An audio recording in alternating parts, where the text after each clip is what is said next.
जय श्री कुंज बिहारी की, जय श्री राधा प्यारी की। हरे कृष्णा कृष्णा कृष्णा हरे हरे, हरे रामा राम राम हरे हरे। भगवत रसिक चैनल में आप सभी का स्वागत है। हरि के प्यारे भक्तों, क्या आपको पता है कि हम गले में तुलसी की माला क्यों पहनते हैं, और अगर हम पहनते हैं तो उसके लिए क्या क्या नियम होते हैं? अगर नहीं तो आज इस वीडियो में हम ये जानेंगे। मगर उससे पहले अगर आपने अभी तक इस चैनल को सब्सक्राइब नहीं किया है तो जल्दी से इस चैनल को सब्सक्राइब करें, ताकि नई वीडियो अपलोड होते ही आपके पास उसकी नोटिफिकेशन आ जाए और आप सबसे पहले उस वीडियो को देख सको। तो चलिए जानते हैं कि तुलसी की माला क्यों पहनी जाती है। हिंदू धर्म में तुलसी को बहुत पवित्र माना गया है। यही कारण है कि बासी होने के बाद भी तुलसी का पत्ता भगवान को चढ़ाया जाता है। इसके अलावा तुलसी की माला को लोग गले में धारण करते हैं। तुलसी की माला को लेकर मान्यता है कि जो इसे पहनता है उन्हें नरक की यातना नहीं झेलनी पड़ती है। साथ ही तुलसी की माला धारण करने वालों को स्वर्ग में स्थान मिलता है। इसके अलावा जन्म मरण के चक्कर से मुक्ति मिलती है। कहते हैं कि तुलसी की माला पहनकर स्नान करने से सभी तीर्थों का फल मिलता है। यही कारण है कि जो लोग भगवान कृष्ण के भक्त होते हैं वो तुलसी की माला धारण करते हैं। तो चलिए अब जानते हैं कि अगर आप तुलसी की माला पहनते हैं तो आपको किन बातों का ध्यान रखना चाहिए। तुलसी की माला पहनने वालों को कुछ बातों का खास ख्याल रखना होता है। मान्यता है कि जो इंसान इस माला को धारण करते हैं उन्हें मांसाहारी भोजन नहीं करना चाहिए। यही नहीं, तुलसी माला धारण करने वालों को लहसुन प्याज भी नहीं खाना चाहिए। लहसुन प्याज क्यों नहीं खाना चाहिए ये मैंने अपनी पिछली वीडियो में बताया है। अगर आपको पता करना है तो आप मेरे चैनल पर जाकर उस वीडियो को देख सकते हो।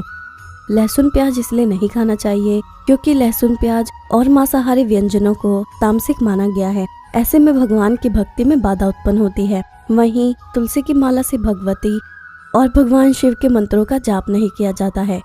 तुलसी की माला पर भगवान विष्णु के मंत्रों का जाप करना शुभ होता है। तुलसी की माला को पहनने से पहले गंगा जल से धो लेना चाहिए और सूखने के बाद धारण करना चाहिए। इस माला को धारण करने वाले लोगों को रोजाना जाप करना होता है। इससे भगवान विष्णु की कृपा बनी रहती है। किसी भी स्थिति और परिस्थिति में तुलसी की माला को शरीर से अलग नहीं करना चाहिए। भगवान विष्णु और कृष्ण के भक्त तुलसी की माला धारण करते हैं। मान्यता है कि इस माला को पहनने से आपका मन शांत रहता है और आत्मा पवित्र होती है। कहते हैं कि इस माला को पहनने से रोगों से छुटकारा मिलता है। शास्त्रों के अलावा ज्योतिष शास्त्र में भी तुलसी माला को महत्वपूर्ण माना गया है। इस माला को धारण करने से बुध और गुरु ग्रह मजबूत होते हैं। तुलसी की माला पहनने से किसी भी प्रकार के वास्तु दोष से छुटकारा मिल जाता है। पौराणिक कथा के अनुसार तुलसी को वरदान है कि भगवान विष्णु केवल तुलसी के पत्तों को अर्पण वाली चीजों का प्रसाद ग्रहण करते हैं। उसी तरह जिन लोगों ने तुलसी माला धारण किया होता है, भगवान विष्णु उस व्यक्ति को अपनी शरण में ले लेते हैं। तुलसी की माला धारण करने से व्यक्ति को वैकुंठ धाम की प्राप्ति होती है। तो चलिए अब जानते हैं कि तुलसी की माला पहनने से क्या फायदे होते हैं। तुलसी दो तरह की होती है, श्यामा तुलसी और रामा तुलसी। श्यामा तुलसी के बीजों की माला पहनने से मानसिक शांति मिलती है और मन में पॉजिटिविटी आती है। इससे आध्यात्मिक के साथ साथ पारिवारिक और भौतिक उन्नति भी होती है। ये ईश्वर के प्रति श्रद्धा और भक्तिभाव बढ़ाती है। वहीं रामा तुलसी की माला पहनने से व्यक्ति के अंदर आत्मविश्वास बढ़ता है और सात्विक भावनाएं जागृत होती हैं। इससे उसे अपने कर्तव्यों का पालन करने में मदद मिलती है।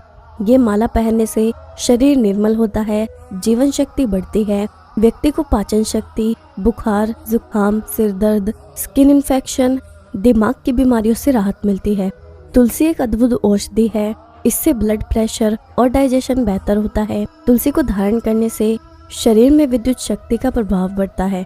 गले में तुलसी की माला पहनने से विद्युत तरंगें निकलती हैं जो ब्लड सर्कुलेशन में रुकावट नहीं आने देती हैं। इसके अलावा मलेरिया और कई प्रकार के बुखारों में तुलसी बहुत फायदेमंद होती है। तुलसी की माला पहनने से मानसिक शांति मिलती है। इसे गले में पहनने से जरूरी एक्यूप्रेशर पॉइंट पर प्रेशर पड़ता है, जिससे मानसिक तनाव में फायदा होता है। ये याददाश्त को बढ़ाने में भी मदद करती है। ये एंटीबायोटिक, दर्द निवारक और इम्यूनिटी क्षमता बढ़ाने में भी फायदेमंद होती है। पीलिया होने पर तुलसी की माला पहनना सेहत के लिए अच्छा माना जाता है। कहते हैं कि कॉटन के सफेद धागे में तुलसी की लकड़ी बांधकर पहनी जाए तो पीलिया रोग जल्दी खत्म हो जाता है। तो चलिए जानते हैं कि तुलसी की माला में कितने दाने होने चाहिए। हिंदू धर्म में हम मंत्र जप के लिए जिस माला का उपयोग करते हैं उस माला में दानों की संख्या 108 होती है। शास्त्रों में संख्या 108 का अत्यधिक महत्व होता है। 108 दाने और सूर्य की कलाओं और मनुष्य की सांसों से गहरा संबंध है। बहुत लोगों के मन में ये सवाल आता है कि क्या लड़कियां भी तुलसी की माला पहन सकती हैं? परिवार में सुख समृद्धि लाने के लिए महिलाएं तुलसी की पूजा करना पसंद करती हैं, इसलिए तुलसी की माला पहनना भी उत्तम माना जाता है। भगवान विष्णु और ऋषि के उत्साहित लोग तुलसी माला पहनते हैं। ऐसा कहा जाता है कि तुलसी की माला पहनने से मन और आत्मा की शुद्धि होती है। तो चलिए जानते हैं कि असली तुलसी की माला की पहचान कैसे करें और तुलसी की माला के जाप करने के क्या नियम हैं। सही तुलसी की माला की पहचान करने के लिए करीब आधे घंटे तक माला को पानी में रख दे। अगर वो रंग छोड़ने लगे तो समझ लेना कि वो माला नकली है। माला का जाप कैसे करें? माला में कम से कम 27 या 108 मनके तो होने ही चाहिए। तुलसी माला में हर मनके के बाद एक गांठ जरूर लगी होनी चाहिए। जाप करने वाली माला को कभी ना पहने। किसी दूसरे व्यक्ति की माला को प्रयोग में कभी नहीं लाना चाहिए। जाप करने के लिए माला को किसी कपड़े से जरूर ढक लें। ओम वैष्णवी नमः ये तुलसी माला मंत्र है। तो आज हमने जाना कि तुलसी की माला क्यों पहननी चाहिए और इसे पहनने के क्या फायदे होते हैं। अब मैं आपको एक ऐसी कथा सुनाती हूँ जिससे आपको यह एहसास होगा कि आपको भक्ति करते समय भगवान के सामने किसी तरह की शर्त नहीं रखनी चाहिए।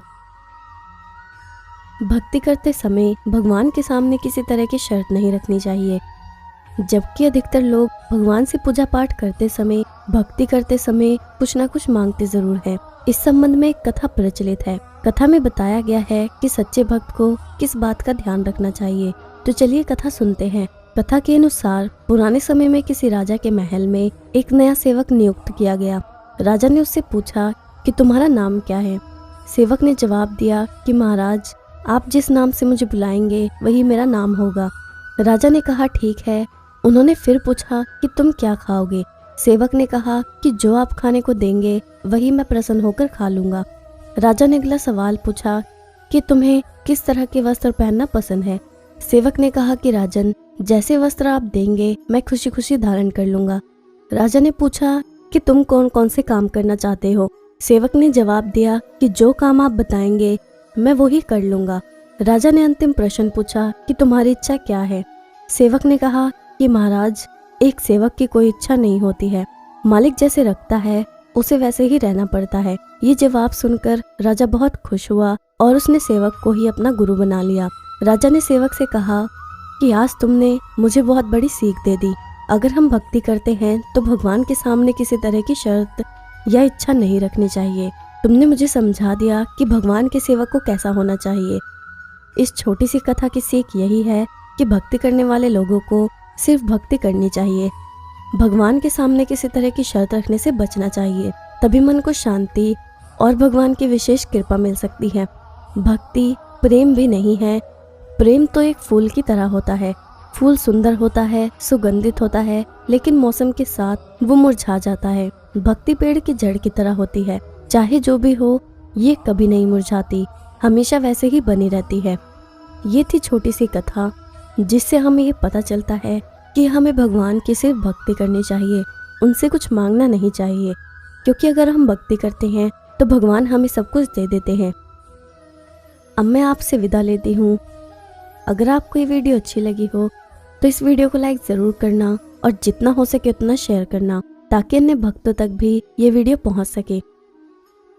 जय श्री कुंज बिहारी की, जय श्री राधा प्यारी की। हरे कृष्णा कृष्णा कृष्णा हरे हरे, हरे रामा राम राम हरे हरे।